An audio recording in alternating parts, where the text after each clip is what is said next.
And best pre workout ఏది అంటే salt and water. వాటర్‌లో కొంచెం అలా సాల్ట్ వేసుకొని వర్కౌట్ ముందు తాగడం వల్ల ఎలక్ట్రోలైట్స్ వస్తాయి. డీహైడ్రేషన్ నుంచి తప్పించుకోవచ్చు.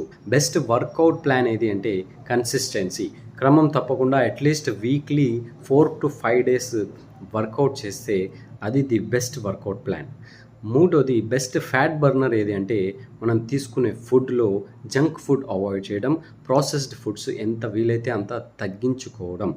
బెస్ట్ యాంటీ డిప్రెసెంట్ ఏది అంటే ఎక్సర్సైజ్. డిప్రెసివ్‌గా అనిపించినప్పుడు ఎక్సర్సైజ్ చేయండి. డెఫినెట్‌లీ మీ మూడ్ మారుతుంది. బెస్ట్ మల్టీవిటమిన్ ఏది అంటే whole food, natural food, real food. ఎంత న్యాచురల్‌గా ఫుడ్ తీసుకుంటే అన్ని వైటమిన్స్ అండ్ మినరల్స్ వస్తాయి. బెస్ట్ లైఫ్ హ్యాక్ ఏది అంటే వెయిట్స్ లిఫ్ట్ చేయడము. బెస్ట్ స్ట్రెస్ రిలీఫ్ ఏది అంటే స్లీప్. నిద్ర 7-8 గంటలు పడుకుంటే ది బెస్ట్‌గా మీకు